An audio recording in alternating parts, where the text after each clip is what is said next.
Thank you. Thanks for having me. Okay, you got really hooked on wellness retreats when you went to one. You kind of took the plunge. Right. What did you do, and why did you feel like you needed to try it out? Yeah, I've been teaching yoga for a couple of years. Yeah. So a friend invited me on one. She thought it would be up my alley, which it is. It was. And after I attended and loved it, I decided I really wanted to put my own spin on a wellness retreat. So I called up a dear lifelong friend of mine who's a transformational coach, and we put together an experience that we hosted for the first time last April. Our third retreat will be this coming April, and it's just been an amazing experience. Yeah, I mean, I think, obviously a little bit biased, but it's a great alternative to a traditional vacation. You know, when you go to a city and you're sightseeing or a cruise or whatever, you come home and you feel like you need a vacation from your vacation. Yeah, or Always. frankly, you had like too many cocktails and you ate out the whole time, and you kind of feel like, Absolutely. oh God, now I don't even Yep. fit into my clothes. Yep, absolutely. This is completely the opposite. So a weekend away, a week away, some of these retreats are even a day long. You end up feeling rested, rejuvenated, refreshed. A lot of times you're ready for whatever season is ahead. So it's very, very different than a traditional vacation. Okay, Well, spring resolutions. I'm unfamiliar with this concept. Yeah, and in a place like Minnesota, it makes so much more sense. does. It really Think does. about it. After the holidays, at the beginning of the year, it's dark, it's cold.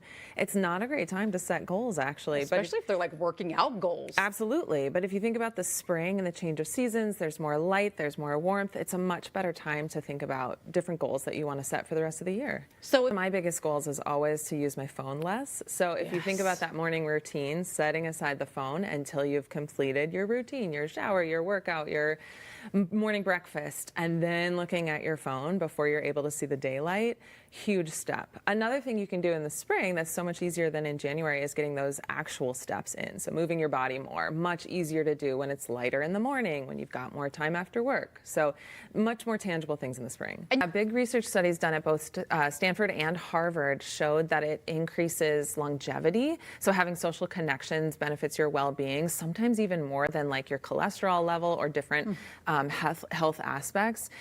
So yes, research shows that it's really, really important to have those social connections, those friendships, to have that vulnerability with other people for long-term health.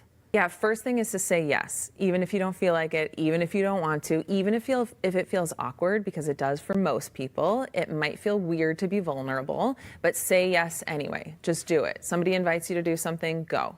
That's, I think, number one. Second thing is not to wait for something to happen organically. So not just say yes, but also look for something. So whether it's something related to your hobbies, your interests. When I moved to Minnesota, same. I began working remotely. I was new to winters again. I sought out exercise. It doesn't have to be that, but it led into different friendships. I became a fitness instructor then, and that sort of changed everything for me and how I made a lot of friends. So